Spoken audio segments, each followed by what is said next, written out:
As a new mom, you may be nursing your baby to sleep for both comfort and bonding, and you may be wondering if and when it is time to stop nursing your baby to sleep. In this video, we are going to talk about when it might be time to stop nursing to sleep and how you can approach this transition. Hey guys, my name is Missy Yondo. I'm the owner of Slumber and Bloom. I'm your mom life bestie, pediatric sleep consultant, and potty training coach. If you like tips and tricks on sleep training, potty training, and all things motherhood, subscribe to this channel and click the bell so you get notified every time I put out a new video. So in a nutshell, there is no perfect time, right time, wrong time, whatever, however you want to put it. There is no perfect time to stop nursing your baby to sleep.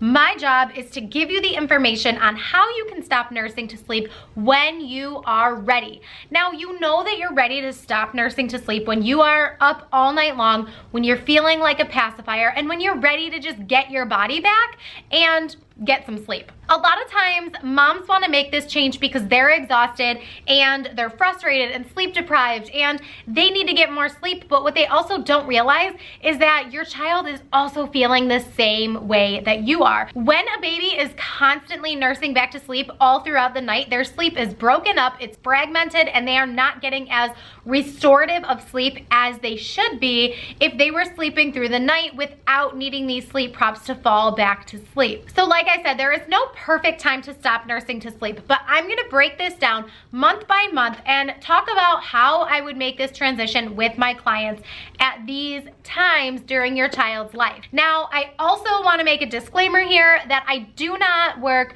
with one-on-one clients for sleep training purposes before 4 months old. So anything before that is really just sleep teaching and encouraging independent sleep. So we are not talking about sleep training methods right now.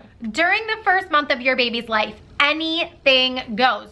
You are recovering from labor and delivery. Maybe you adopted your child and you are really just getting to know each other. No matter how your child came into this world, that first month of their life, it's like you're in survival mode, and however you need to get your baby to sleep so that you can get sleep, as long as you're doing it safely, anything goes, okay? Do not worry about nursing your baby to sleep if you need to do that during this first month. Now, I will also throw out there that it is important to follow the ABCs of sleep. You can check out this video here where I talked about the ABCs of sleep and what exactly those are, but make sure you are putting your baby down to sleep alone on their back and in a crib or bassinet or just whatever firm flat mattress that you have available for your child. But like I said, that first month, anything goes. You're establishing your milk supply, your child is getting to know you, you're forming a breastfeeding bonding relationship, and it's totally fine. You do not need to worry about anything in this very first month. Now, after your child is, 1, 2, 3 months old, you can start practicing not nursing to sleep. It doesn't have to be all day for every single nap. It doesn't have to be for every single bedtime. This can mean that you are not nursing to sleep for the first nap of the day. You're laying your baby down, drowsy but awake, and seeing if he or she falls asleep on their own. And if they don't, pick them up and rock them to sleep. Whatever you need to do to get your baby to sleep.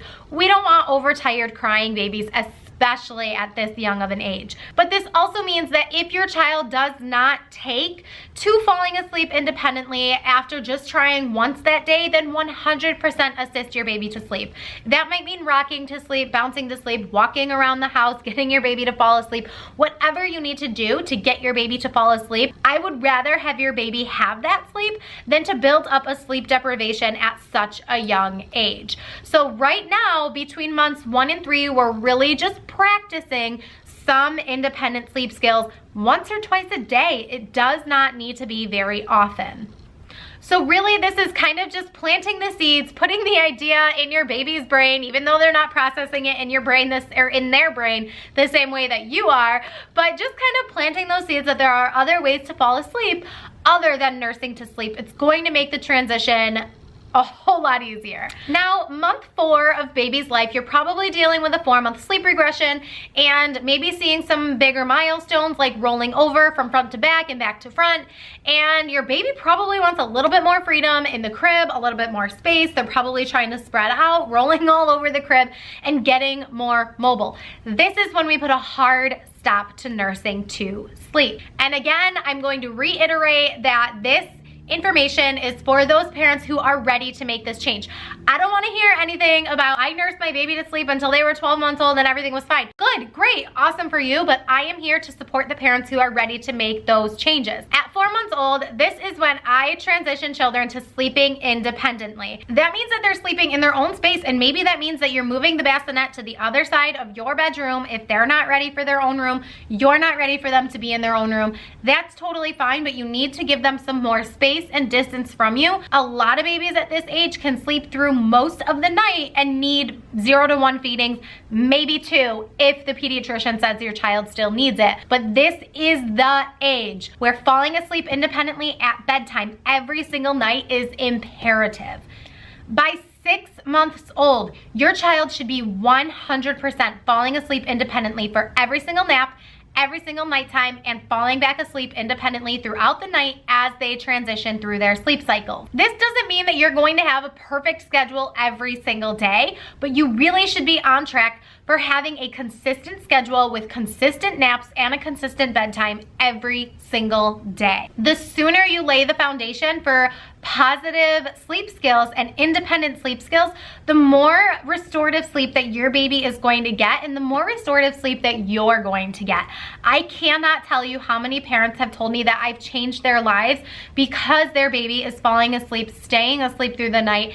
The parents are waking up more well-rested, have more patience with both themselves and each other and their baby. They can tolerate more of those, children's behaviors, toddler tantrums, like all the things, because everyone's getting more sleep. So this is not just something that you need to be doing for your baby, it's something you need to do for yourself as well. And while we're on the topic, I also wanted to address the fact that just because you're not nursing to sleep does not mean that your child doesn't feel loved or wanted or abandoned, or that they don't feel that attachment to you, because they 110,000% do.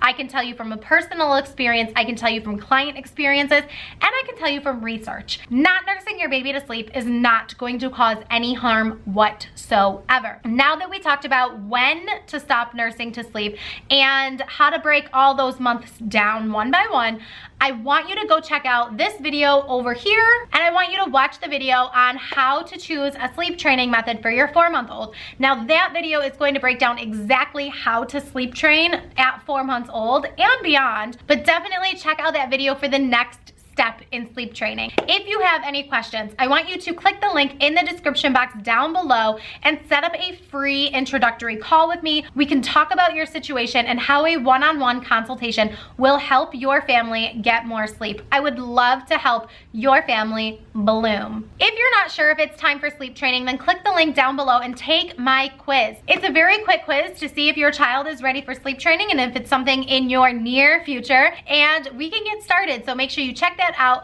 Check out these videos over here for my entire sleep training playlist, and keep blooming. Mwah.